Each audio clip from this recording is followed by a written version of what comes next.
Good morning. This is Ron, your host, the only true conservative in the United States today, and this is a supplementary episode of the True Conservative filled with items that I have been unable to publish over the past week. Enjoy.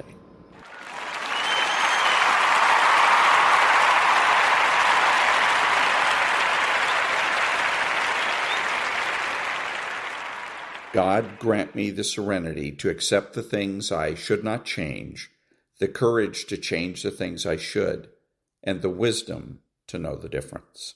Amen. Thank you. And now, last few paragraphs of an article from the American Thinker, Won't Back Down. We've only just begun to reclaim the Republic. We didn't recognize our country anymore. Patriotism was labeled extremism, and social media censorship reigned. The 2020 riots? Billions in damage, cities burned, while defund the police radicals ran amok. In popular tourist town in the Adirondack Mountains of New York, a banner reading, quote, "Racism is a public health crisis," unquote, flew proudly from every street lamp on Main Street for the bearers to see. Every little nook and cranny in the country was infected with the Hate America First Mind virus. COVID lockdowns and vaccine mandates crushed the economy, even as illegals poured in unchecked. Leading the insanity mainstream media spin was surely to blame. Trump had that right too. He was the first to call them out way back in 2016. Now he's taking radical actions to counteract radical predecessors who prioritize global approval over American lives. I'm not shocked by Trump's decisiveness. I'm shocked we tolerated the rot for so long.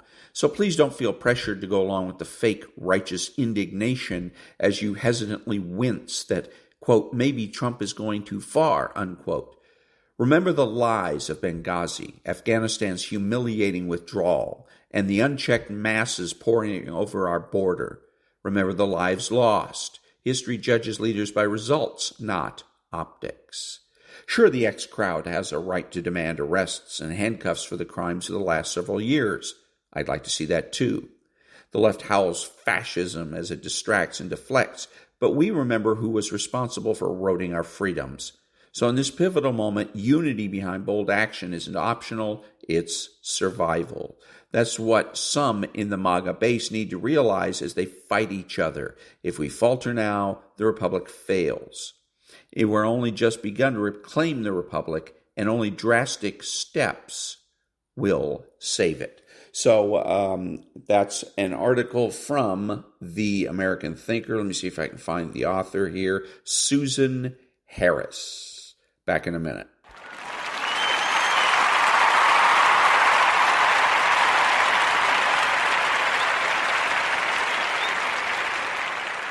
Thank you. So on Mornings with Maria Bartiromo, there was her guest host was talking about the people in Iran that are rising up and that they're fighting for freedom. And we have made the mistake in the United States of assuming that everybody around the world is just like us, that they're Americans by another name, and that Iranians are simply Americans spelled with an I instead of A. And that's just baloney. The fact is these people are not freedom fighters. They're not fighting for freedom. They're fighting to create a different form of tyranny to live under. They were lived under a Shah, under a king, basically. They were a kingdom of Iran for decades, maybe centuries. And then in 1979, they rose up and threw off their king. But did they institute a parliamentary system of government, a more democratic form of government so that they could have more freedoms? No. What they did is that they put in a more tyrannical form of government, a theocracy.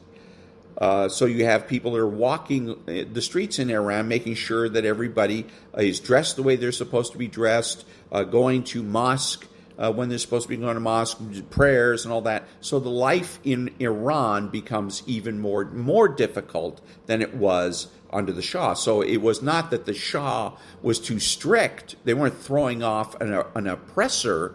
They were throwing off a man they felt was too liberal. Then they threw him off in favor of more draconian form of government, a theocracy. So I have no sympathy for these people because they're doing the same thing now. They're not out protesting because they want to change their government to a more liberal style of government. They are out protesting because they want exactly the opposite. Okay, they want a more theocratic, or perhaps in some cases they want to go back to the Shah. They want to go back to a kingdom, but they're not looking for freedom. They're not freedom fighters. They're looking to find or replace the current government with an equally or more oppressive form of government. Back in a minute.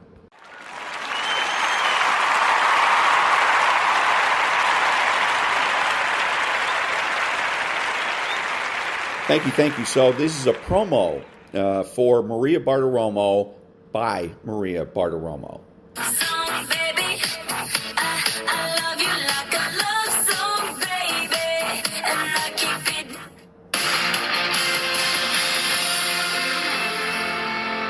Join the smartest conversation in the morning, every morning here on Mornings with Maria.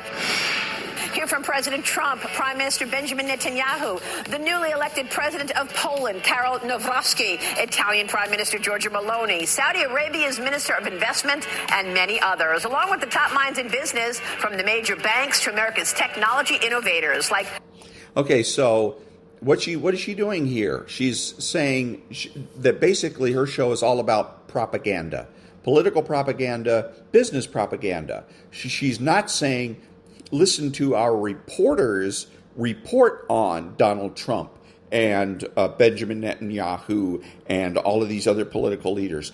She doesn't say, listen to our reporters report about these business leaders. No, she has them on their show. They're going to go out and tell us only that which they want us to know and hear.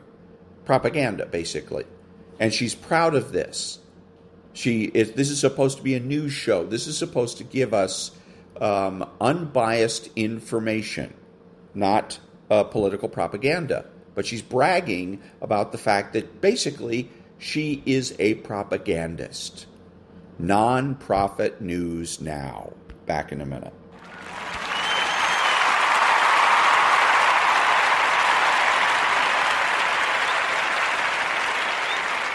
Thank you. This is an article from the American Thinker called Democrat Politicians Sacrifice More Pawns. Democrat politicians sacrifice more pawns. The useful idiots haven't yet figured out that they're just cannon fodder. The chairman of the Democratic National Committee, Ken Martin, recently made two comparisons on X. The first suggesting a commonality between the protesters in Iran and those in Minnesota. In Iran, the people are protesting a horribly oppressive totalitarian rule of the mullahs with as many as 12,000 people being massacred, according to Epoch Times and the exiled Crown Prince. In Minnesota, deranged people are protesting the enforcement of U.S. laws concerning illegal immigration and against the arrest of criminals. Where's the point of comparison? This is lunacy. Secondly, Martin intimated martyrdom, asserting that tens of thousands are marching after the fatal ICE shooting of Renee Good, demanding justice. So, there you have it. The dimwit Democrats are trying to create their next George Floyd. An ICE agent shot Renee Good because after being told to exit the vehicle, she backed up and took off with her car aimed at him, before she hit him, leaving him with serious internal bleeding. Good broke the law and attempted to use her car as a weapon against law enforcement officers. This means that law enforcement officers then have the right to discharge their firearm in self-defense. Next, in responding to someone who criticized his post, Martin responded with insults about President Trump, but then showed his true intent for his warped narrative, for he said, "See you at the ballot box in 2026. Martin is not about truth. Martin is not about Renee Good or protesters in Minnesota. Martin is about taking a tragic story and spinning it to what he believes is his advantage to confuse voters into voting for more dim-witted Democrats in the 2026 election. Martin is wickedly evil. Just for clarification concerning George Floyd, he was passed out in a car when police confronted him, so high on fentanyl that the other passengers in the car could not wake him. After his arrest, While sitting in the back of the patrol car, Floyd began to complain about not being able to breathe. Having a rap sheet as long and thick as the phone book, the officer took Floyd out of the car and laid him down, but had to hold him in place, for Floyd was out of his mind from the drugs. Floyd died. One of the people testifying concerning the autopsy report said that had his body been found on a couch, the conclusion would have been that he died of a drug overdose. The toxicology report from the autopsy revealed that Floyd had a host of drugs in his system, with levels being typical of an overdose, 11 nanograms per milliliter of fentanyl alone. A quick search engine revealed this. The presence of multiple drugs is consistent with a fatal overdose scenario, particularly given that fentanyl levels above 7 nanograms per milliliter are associated with fatalities in polydrug use cases. Besides all of this, Floyd was suffering from severe multifocal arteriosclerotic heart disease and hypertensive heart disease. Adding these serious heart conditions to the already lethal level of drugs in his body highly suggests that he overdosed because of decisions he made. Wickedly evil, dim-witted Democrats spun the story about George Floyd to make him out to be a Boy Scout who taught Sunday school. They have even built monuments to Floyd. This is lunacy, and unfortunately the lives and families of 4 police officers were ruined, the officers being sent to prison, people died in the riots, and businesses and homes suffered billions of dollars in damage. And Democrats spun the story to try to boost the number of their votes in elections. Sick. Returning to Renee Good. While mainstream media make her out to be an innocent mother slain in the street while trying to turn her vehicle around, the truth is that Good was involved with a group called ICE Watch, which is a coalition of activists dedicated to disrupting ICE raids. Apparently, Renee had enrolled her son at a woke charter school teaching the kids to be anti-ICE activists. A mother named Lisa, who has a child at the same school, stated, Renee Good was trained against these ICE agents. What to do, what not to do. It's a very thorough training. The neighborhood where this occurred was activist heavy, and numerous houses were decked out in LGBTQ+ flags or signs depicting George Floyd. After the shooting, the streets were lined with heart-shaped signs featuring quotes by Assata Shakur, a radical black liberation activist who fled to Cuba in the 1970s after being convicted of murdering a cop. What message do you think that is sending? Is there any wonder why Department of Homeland Security Secretary Kristi Noem would call Renee Good a domestic terrorist? Renee's former father-in-law said, I don't blame ICE. I don't blame Good's partner, Rebecca. I don't blame Renee. I just wish that, if we're talking about the Spirit of God, I don't think she would have been there. That's the way I look at it. I just think we make bad choices, and that's the problem. There is so much chaos in the whole world today. We need to turn to God and walk in the Spirit of God and let Him lead us and guide us. It should be noted that Rebecca Good stated, I made her come down here. It's my fault. And in fact, she can be heard telling Renee, go, go, go, go, and drive, baby drive, moments before she accelerated into the ICE agent and was shot in response. Dimwit Democrat Governor Tim Walz and Mayor Jacob Small Fry both have continued framing the incident as entirely the fault of ICE. Walz and Fry are wickedly evil, only concerned with pushing a narrative from which they can attempt to gain power at the expense of deranged, delirious, and dangerous Democrat supporters. After all, these citizens are merely pawns in the eyes of wickedly evil Democrat politicians like Martin, Walz, and Fry. Okay, so that was the article in the American Thinker, Democrat politicians sacrifice more pawns. And that's exactly my message to Democrats is why aren't your leaders out in the street with you? Why is it that there is the rank and file that have to take the brunt of the consequences and while your leaders are at home sipping Chablis? The other thing about this article, he finally figures it out in the last paragraph about pushing a narrative from which they can attempt to gain power at the expense of deranged, delirious, and dangerous Democrat supporters. And that's what this guy that he was talking about was doing when he was trying to compare the head of the DNC, when he was trying to compare Miss Good with George Floyd, he is creating a narrative. Get ahead of the story. Don't wait until the investigation has been concluded, because once that's been done, then you can no longer create a narrative. You can only create a narrative before any investigation has begun or concluded. And so they figure if they can get that narrative out there, they can shape reality. They might be able to shape the investigation. So that was, again, an article in the American Thinker, and the author was, Richard Blakely. Back in a minute.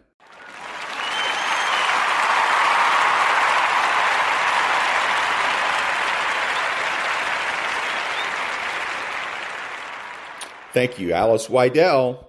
Seit 2019 sind insgesamt 400.000 Industriearbeitsplätze verloren gegangen. 400.000, fast 500.000. Das muss man sich mal vorstellen. Und weil diese Zahlen so dramatisch sind, hat man sich nicht etwa entschlossen, eine vernünftige Politik für unser Land zu machen. Nein, man hat sich dazu entschlossen, diese Zahlen einfach nicht mehr zu veröffentlichen. Das muss man sich mal vorstellen. Das Statistische Bundesamt will diese Zahlen nicht mehr veröffentlichen, weil sie so dramatisch sind. Die haben offensichtlich einen Anruf aus dem Kanzleramt bekommen. Ja, Leute, also das ist hier, das sieht hier dramatisch aus. Wir werden nichts tun, weil wir einfach weitermachen mit der grünen Politik. Haha, wir haben alle unsere Wahlversprechen gebrochen. Wir haben euch alles versprochen. Wir halten nichts ein. Wir machen weiter mit linker, sozialistischer, grüner Politik des New Green Deal. Die von der Leyen sitzt da in der Kommission, auch eine CDU-Politikerin. Und wir machen einfach weiter wie bisher, weil es der CDU absolut egal ist, was mit diesem Land passiert. Und darum müssen wir in die Regierung, wir sind bereit, Verantwortung zu übernehmen in unserem Land.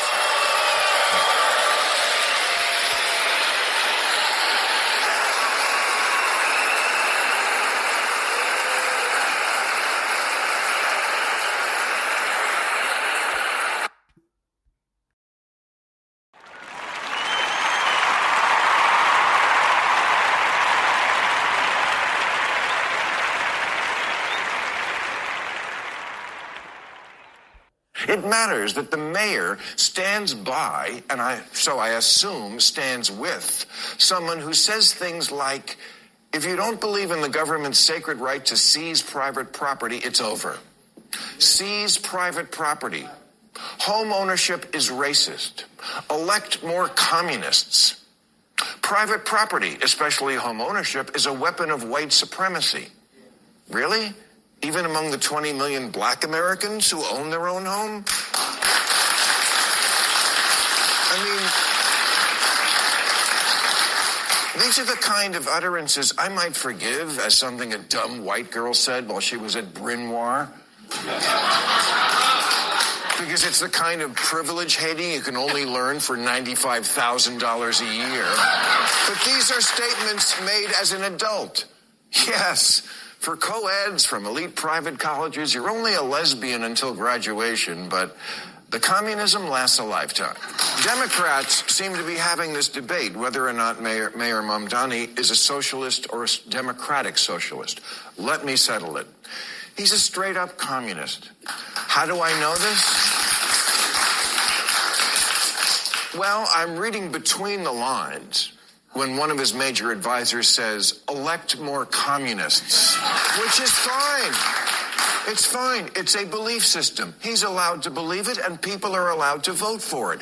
But if liberals deny it, like he's just going through a goth phase, they're going to lose more elections. This is not a communist country. And this is the pendulum never lands in the middle problem I'm always bitching about. Really, the choices we get here are either the worst version of crony capitalism or communism, either a side deal for the Trump family every time he does business overseas, or the lady who says, impoverish the white middle class. Oh, yeah, there's a great campaign slogan for you.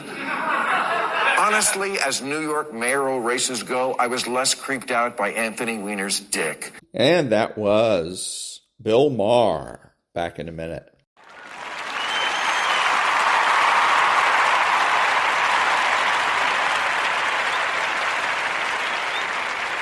Thank you. Now little Maria Bartiromo. And that's former special counsel Jack Smith testifying before the House Judiciary Committee on Thursday, saying that he had no second thoughts for the way he handled his investigations into President Trump and the president's supporters. Following the hearing, President Trump posted on Truth Social this, quote, based on his testimony today, there is no question that deranged Jack Smith should be prosecuted for his actions. He destroyed the lives of many innocent people, which has been his history as a prosecutor. At a minimum, he committed large-scale perjury, writes the president. Joining me now with reaction to that and the DHS-involved fatal shooting is Tennessee Senator Marsha Blackburn, who was... Okay, so there you go. Instead of doing something objective, like having a reporter or what they used to call a correspondent that's in the field report on what it is that they've discovered in an investigation, what does she do? She engages in political propaganda. She cites President Trump, which is basically, again, propaganda and or conflict of interest. And then she's going to a Republican senator who's going to say, rah, rah, Republicans, down with the Democrats, especially Jack Smith, which is fine if you're running a campaign. If Maria Bartiromo is the campaign manager for Donald Trump and Marsha Blackburn and or the Republican Party. But that's not what this is supposed to be. This is supposed to be news, and she should be getting an objective perspective from a correspondent or a reporter in the field. Back in a minute.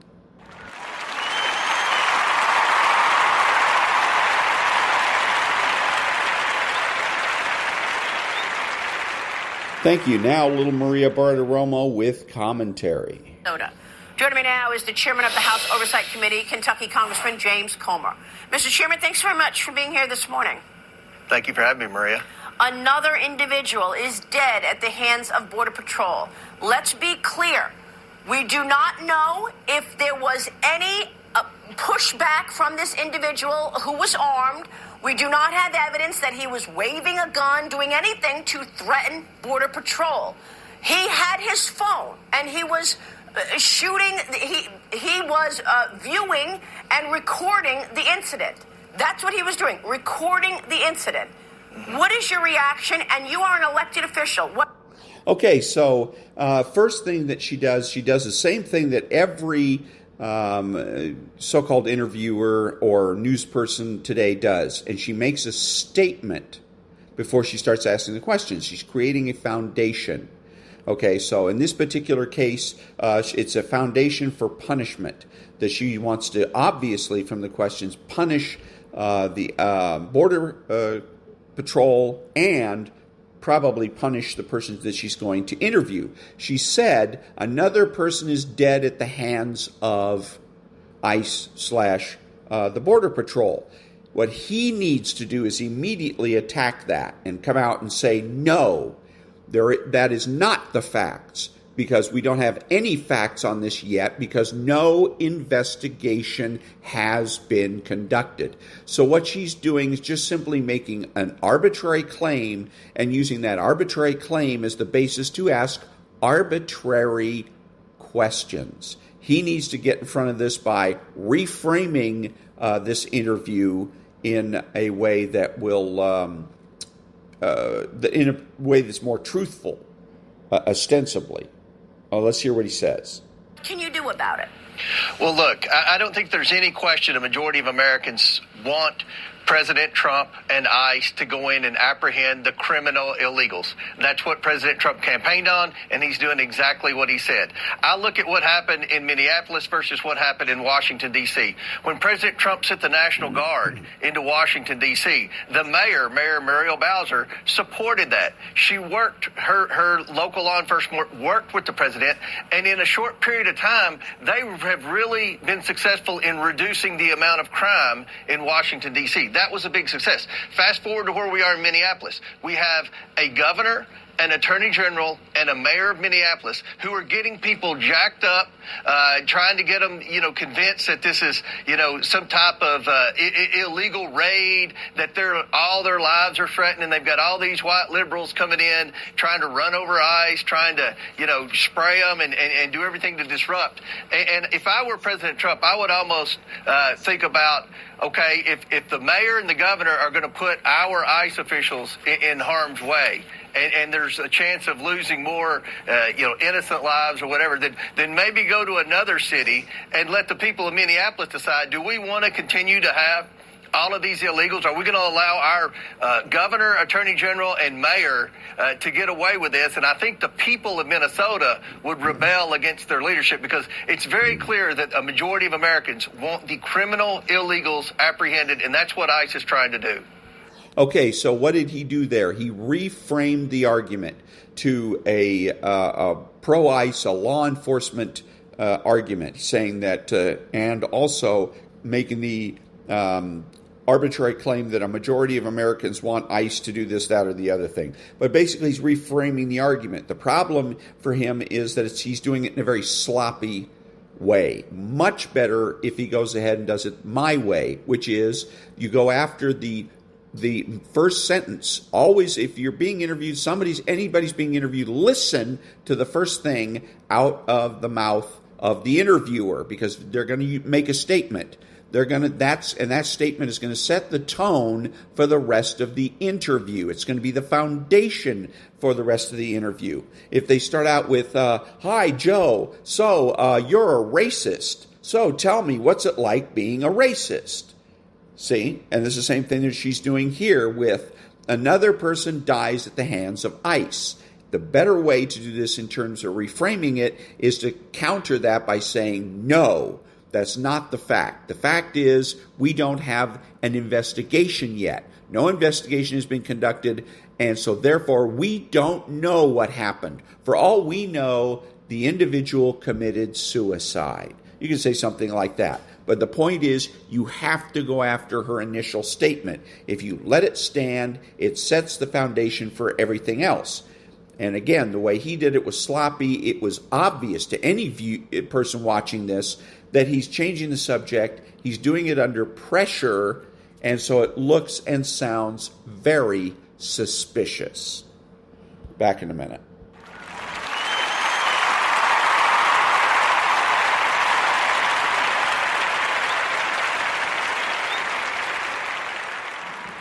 Thank you. So Maria Bartiromo, same interview that I was talking about where she's interviewing a Republican, by the way. She's not talking to somebody on the ground, a reporter or correspondent on the ground in Minnesota who's going to give her an objective situation. No, she interviews a Republican. Now, in order to make it seem like it's not so much propaganda, she's somewhat antagonistic towards this guy.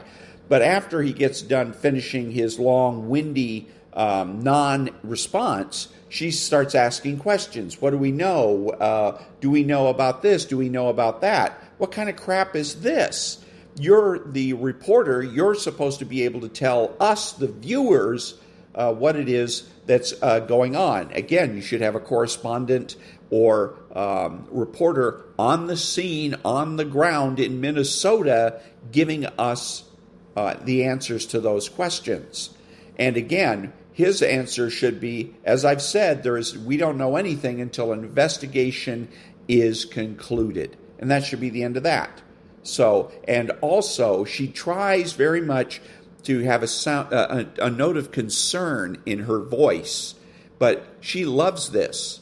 The Fox News loves it when people get shot during protests, because their ratings go through the roof. All media has talked about for the past couple of days is this shooting in Minnesota at so-called at the hands of ICE, because it gets them ratings. They love it. They love it. The other second big story of the week is the weather. Every news agency in town is licking their lips over the prospect of deaths and injuries from the icy weather that's going to be spreading over the Mideast and the eastern part of the country, because it means profits. More eyeballs on the screens, more profits, bonuses, and Rolex watches. It's disgusting. Nonprofit news now.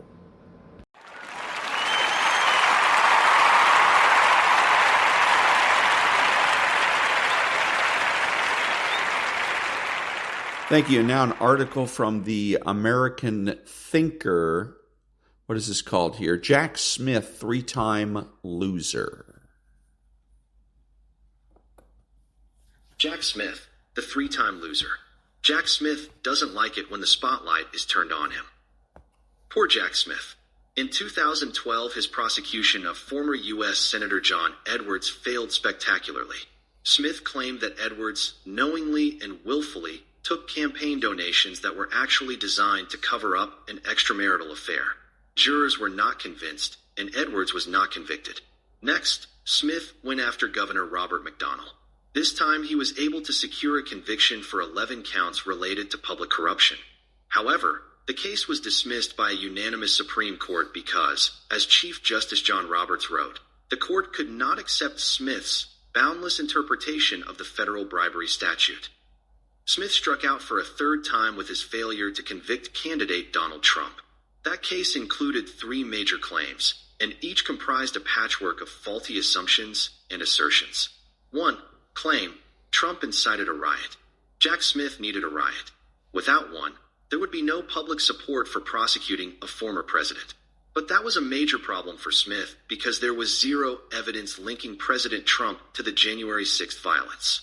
To the contrary, there was powerful evidence showing that Trump tried to encourage peaceful conduct, especially in the 3 days prior to January 6th. Although Trump told the crowd at the Ellipse to be peaceful and patriotic, he had already taken powerful steps to promote peace. The sworn testimony of General Mark Milley and Secretary of Defense Christopher Miller clearly proved that Trump had no violent intentions. See report of House Administration Subcommittee on Oversight. General Mark Milley, Joint Chiefs of Staff, January 3rd, 21. The president just says, "Hey, look at this. There's going to be a large amount of protesters here on the 6th. Make sure that you have sufficient National Guard or soldiers to make sure it's a safe event. I don't care if you use Guard or soldiers, active duty soldiers. Do whatever you have to do. Just make sure it's safe." Christopher Miller, Acting Secretary of Defense, January 5th, 21. The president commented that they were going to need 10,000 troops the following day. Miller, a critic of President Trump, later stated that he ignored Trump's directions. "There is absolutely no way I was putting U.S. military forces at the Capitol, period." If Trump was trying to incite violence, why was he strongly urging his subordinates to maintain peace? 2. Claim: Trump planned to submit fraudulent slates of presidential electors. Smith claimed that Trump engaged in a criminal conspiracy to create fake slates of electors that would be used by Mike Pence to steal the election victory from Joe Biden. That is nonsense. If Trump had a plan to get Mike Pence to accept phony slates of electors, that plan was already discarded before January 6th. Instead, the strategy was to convince Pence to delay the certification date. On January 5th, 2021, several Republican state legislators sent a letter to Vice President Mike Pence, requesting a 10-day extension of time to certify the election. They would use the additional time to investigate election issues. Trickery was not involved, and the slates were not fake. None of them had been signed by a state executive, and none had a state seal. Although the alternative electors signed their names on these draft documents, the essential signature of the governor or secretary of state was absent in each case. In other words, they were only in used draft documents. These distinctions become clear in Figure 1, where a photo of Arizona's so-called fake certificate is shown on the left, and the final certificate is on the right. Who could possibly confuse the two documents? Figure 1. Figure 2. However, there is one slate of electors that truly was deceptive. It is the one used by Democrats during the Kennedy/Nixon election. Unlike the 2024 slate of certificates, the Kennedy/Nixon slate falsely claimed that it came from the executive of the state, who was effectively Hawaii's governor. See red underline in Figure 2. In the end, VP Mike Pence wisely rejected the call for an extension. Additional investigations at the state level would not have changed the election results because the swing states were mostly controlled by Democrats and never Trumpers. Jack Smith had no basis for charging people with conspiracy to use fake electors. The fake electors were simply names on draft documents that were never employed. 3. Claim. Trump knew there was no fraud in the election. Each of us, including the president, has a First Amendment right to express his or her opinion, whether that opinion is correct or wrong. For Smith, this was a huge problem, which he tried to solve in the following way.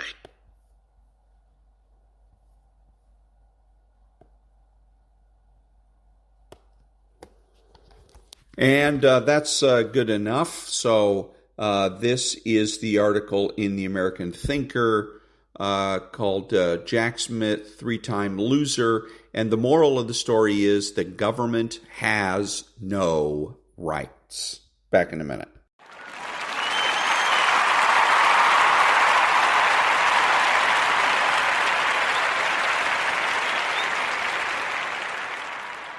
Thank you. So another article from American Thinker, What the Polls Reveal and the Media Conceal.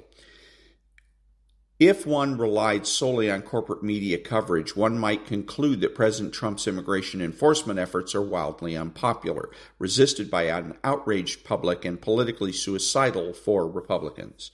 Night after night, TV viewers see images of angry protesters, breathless commentary about authoritarian crackdowns, the familiar Trump is Hitler, Nazi, fascist trope, and sympathetic portrayals of activists blocking immigration and customs enforcement. The media narrative is clear. Americans are revolting against deportation. But polling tells a very different story. A recent Rasmussen Reports survey shows that nearly 2/3 of Americans support President Trump's effort to locate and deport illegal immigrants. That includes a majority of independents, more than 1/3 of Democrats, and almost 2/3 of Hispanic respondents. Support spans all age groups. Black and white voters show nearly identical approval ratings. This isn't fringe sentiment, it's mainstream opinion. Yet this reality is almost entirely missing from media coverage. And the lesson learned here, non-profit news now. Back in a minute.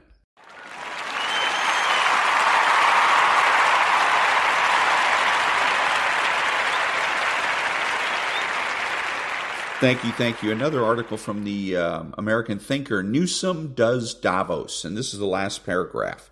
Gavin Newsom is currently the Democrat Party's leading presidential candidate for 2028. Those who like homeless drug addicts living on their streets, thugs robbing them while shopping, fire hydrants without water, billion-dollar high-speed trains going nowhere, taxes raping their paycheck, illegal aliens getting benefits citizens can't afford, will enthusiastically shout Patrick Bateman for president in 2028. So that last statement, I don't understand what that's about. But the point here is why, if you're a Democrat, why would you vote for Gavin Newsom to be your party's representative as in the presidential race in 2028? It's not, forget about all the things just listed. Let's look at the things that you're interested in as a Democrat that he has failed to do. Single-payer health care. He has failed to give the state single-payer health care. It just isn't done. It's not going to be done. Another one is climate change. Not only has he done nothing to mitigate the effects of climate change, he has made things worse with the fires in the Pacific Palisades and in Altadena. Let's look at the homeless problem. He gave up on the homeless problem. He said that the homeless problem is intransigent, in other words, it can't be solved. There's nothing that can be done about it, and he just gives up on it. And soak the rich. He's not soaking the rich. He's giving them tax breaks. He gave tax breaks to the richest Californians, the entertainment industry. They get all kinds of tax breaks so they won't run away to another state or run to Canada, which they do anyway to escape regulations and to escape high labor costs. So what is it that Newsom has done? Nothing. Does he show any vision? No. Does he show that he is the guy that has the persistence of vision, that he is the man that has the imagination to run the state, much less be president of the United States? Is he a possibility thinker? Obviously not, because if he was a possibility thinker, he would have solved or be on the way to solving all of the problems I've just talked about that are the problems that you as Democrats care about. Back in a minute.